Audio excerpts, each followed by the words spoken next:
Chapter 37. Duality of Souls. My soul, sit thou a patient looker on.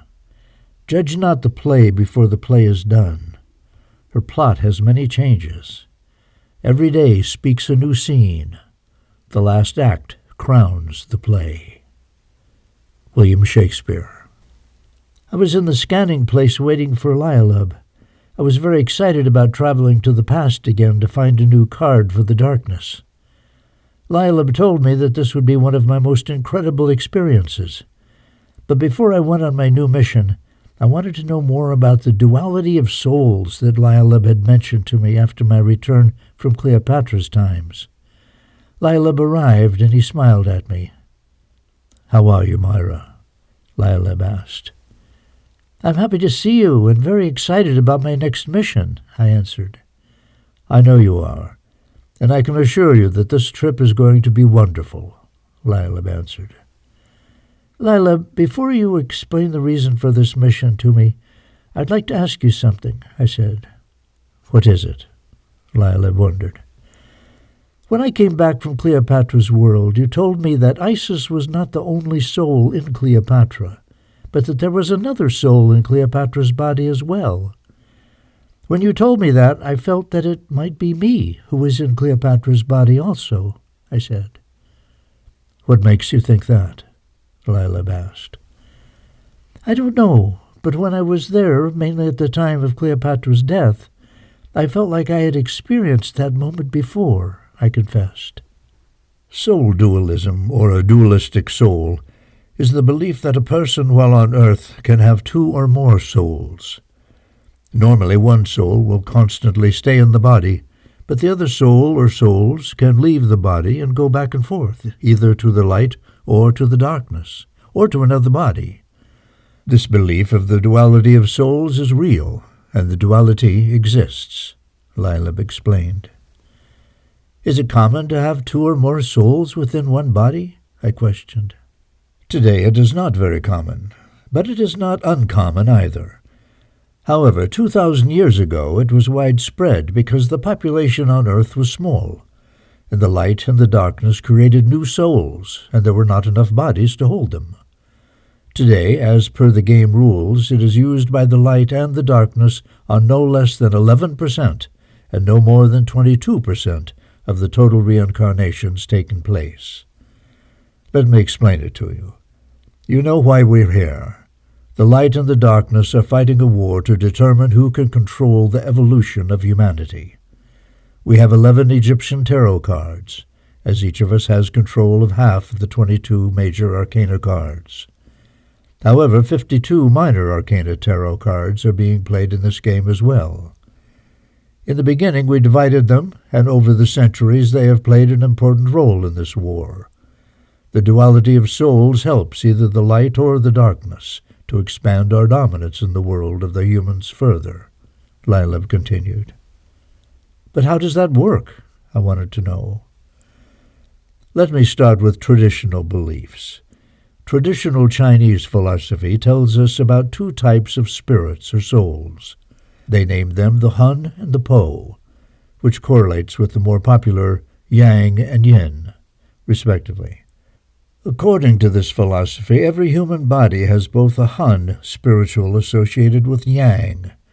This soul leaves the body after death, and it is an ethereal soul. The second soul is the Po, and it is associated with the Yin, which, according to the Chinese philosophy, remains with the corpse of the deceased, Lialub told me. "Is that true? Hun leaves the body and Po remains with the corpse at the time of death?" I asked as I tried to understand. "It is even more complex than that. Older and experienced souls can function perfectly alone in one body, but younger souls perform better sharing a body at the same time, or sharing the body with a more experienced soul. This concept is easier to explain and understand than the concept of soul mates. Some souls, at many times, have shared the same body with other souls. However, it's different to experience a relationship within a body than to experience a relationship when these two souls are not together anymore, and look for different experiences in different bodies, Lilib said. Can you please explain that further? I asked. As I told you previously, in the beginning there were not enough bodies on Earth for all the souls to be able to have these human experiences, and that's the reason 2 or more souls went into each body.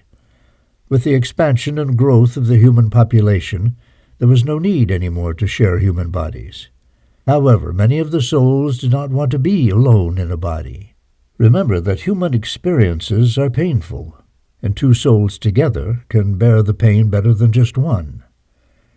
Today, due to the expanded growth of the world population, the majority of the human beings have only 1 soul. But still, hundreds of millions of them have 2 or more souls, Lilib explained. And how do you control that? I asked. In the field of darkness, we don't control it, but we cannot exceed the 22% established by the rules of the game. We allow each soul to decide how they want to go into their next earthly experience. Remember, everyone has free will. In contrast, for the past 200 years, the light only allows the minimum 11% established by the game rules of 2 souls per body, Lilib answered. And what's the reason for that? I asked. Human bodies are stronger with more than 1 soul. It's like the master numbers 11, 22, and 33. 11 is 1 and 1. The number 11 has 2 souls, but it's difficult for their 2 souls to be in harmony with their body. Number 22 is the combination of 2 immensely powerful number 11 souls, and bodies with this number should be able to achieve their objectives. Number 33 is the combination of number 11 and number 22. You never know what's going to come out of that, Lilib continued. Before you said that 1 soul will always stay with the body, but the other soul can go back to the light or the darkness, or another body? How is that possible? I questioned. A body cannot function properly without a soul. Sometimes during sleep, the soul in a body with 1 soul will travel either to the learning place or the scanning place, but their body will become exhausted, and for this reason it's not very common to return to the place to where you belong, whether it's the learning place or the scanning place. However, when you have 2 souls, one of them can stay with the body, while the other one travels to the light or to the darkness to acquire new knowledge to continue with their human experience, Lilib added. Then souls can travel between worlds? I asked. Yes, of course. Souls can travel to other layers of existence, Lilib answered.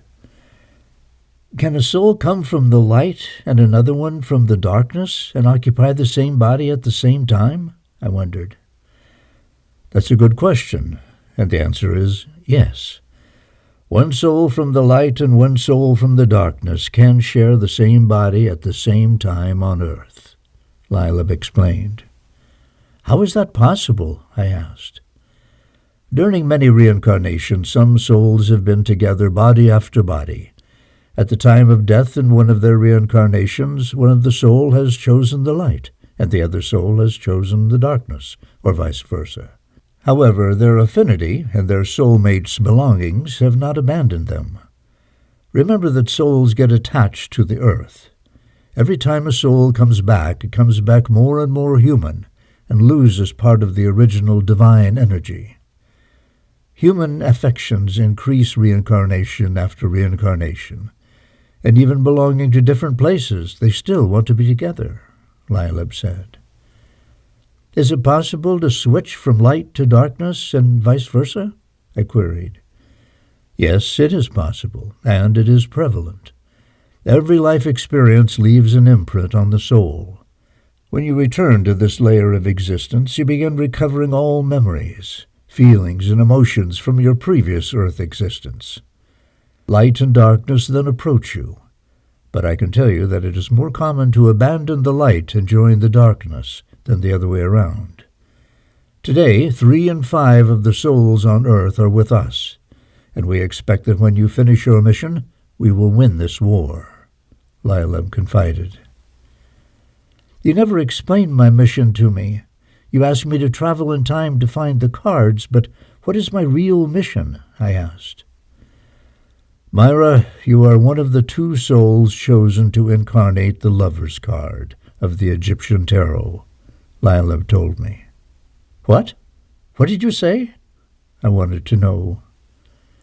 You have been trained for this mission during thousands of years, through many, many reincarnations. Your mind is still confused. For a while you believed that you were with the light in your last reincarnation as Lucy Neal. But you are always with us. You have always been part of the darkness.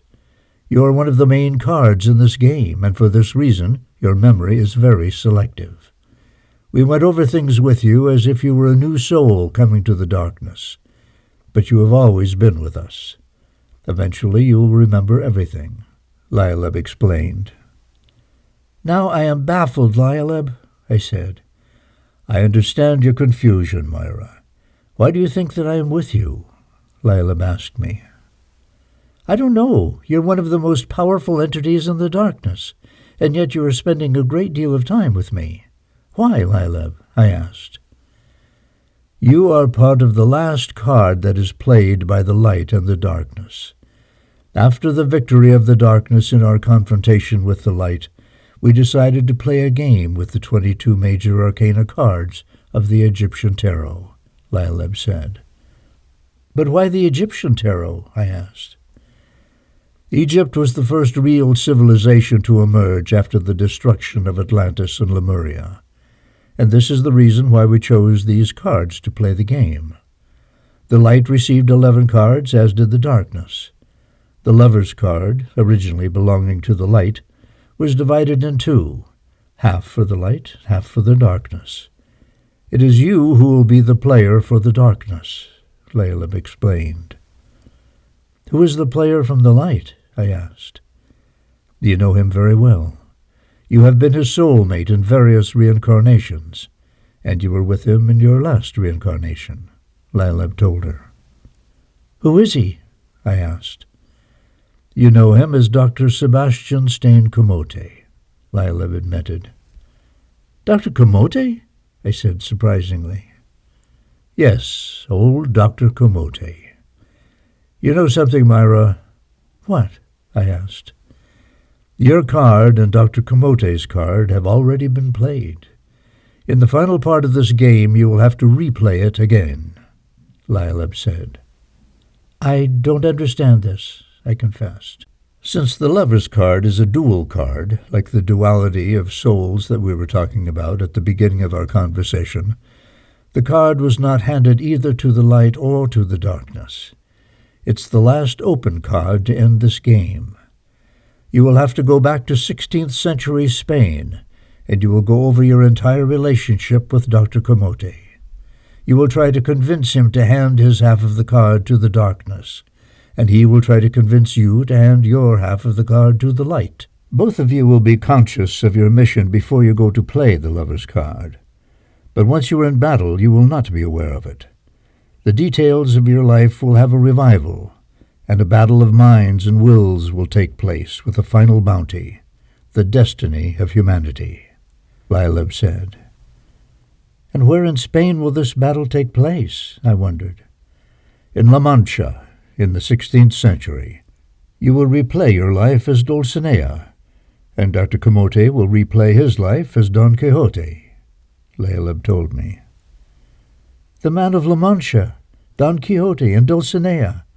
Dr. Comote was not so crazy after all when he said he was Don Quixote, I realized. He was not. However, remember that he killed you in your previous life, and he might do the same thing again to get the Lover's card for the light, Lileb concluded.